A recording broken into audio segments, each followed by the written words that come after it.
Saya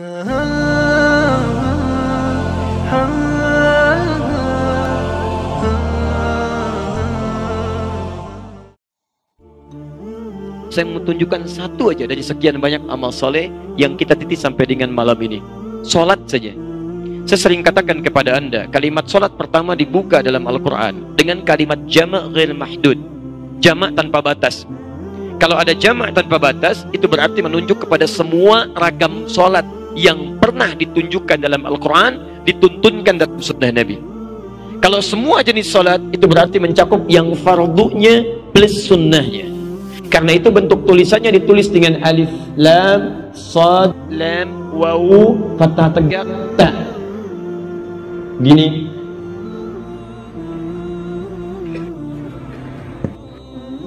Ya, mencakup yang fardu dan sunnah. Ini baru sholat, yang lainnya.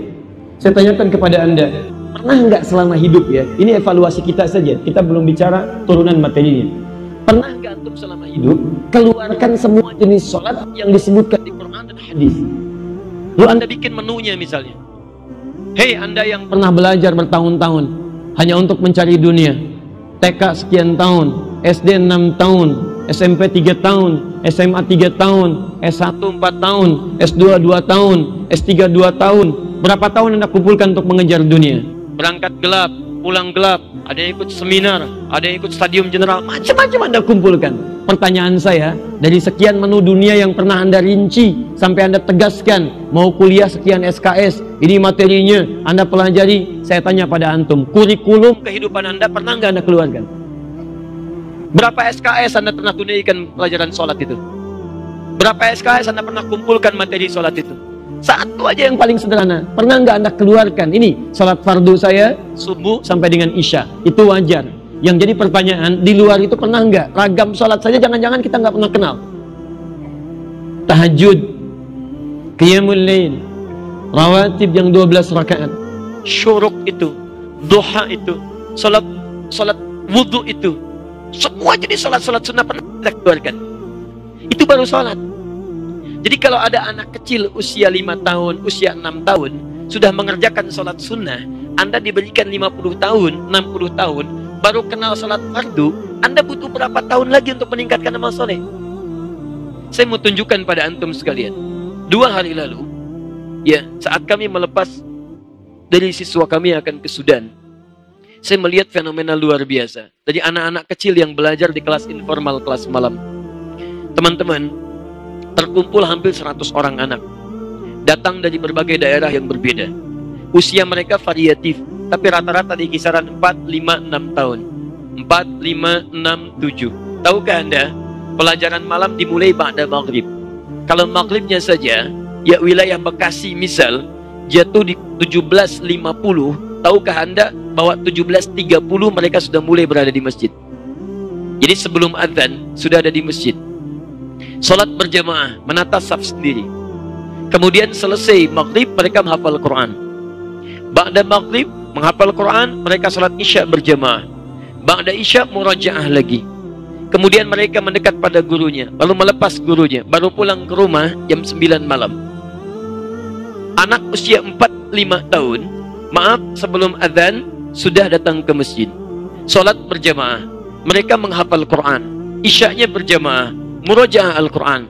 Jadi kalau Anda diberikan 40 tahun, 50 tahun, mohon izin, sampai malam ini pun sudah puluhan tahun diberikan, bahkan sudah qomat belum tergerak ke masjid juga, Anda butuh berapa tahun lagi untuk mengalahkan anak-anak usia 4-5 tahun?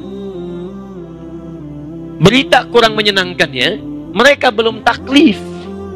Jadi belum ada kewajiban beban ibadah, tapi sudah mau ibadah.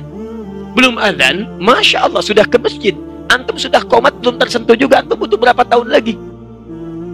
Itu poinnya. Saya sering kisahkan yang paling aneh.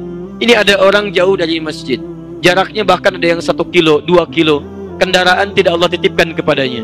Jangankan level mobil, sepeda aja nggak punya, tapi dia bisa gunakan kakinya untuk bersaksi di hadapan Allah saat semua dikunci.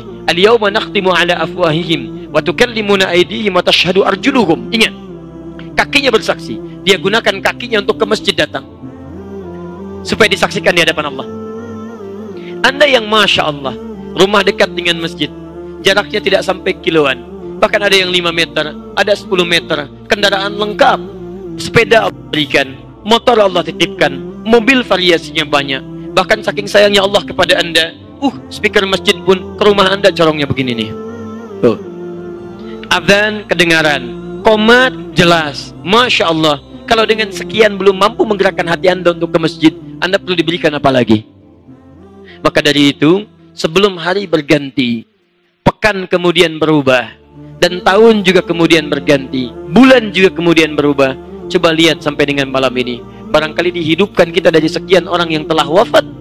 Saking sayangnya Allah supaya kita kembali merubah diri. Yuk, ini bagian pertama. Itu baru sholat ya, belum infak. Hati-hati, itu baru infak ya, belum Al-Quran. Ada orang tidak bisa melihat, mau menghafal Quran. Antum diberikan mata sehat, untuk baca saja sampai malam ini belum bisa lancar. Atau butuh berapa hari lagi, dan butuh berapa tahun lagi untuk berubah.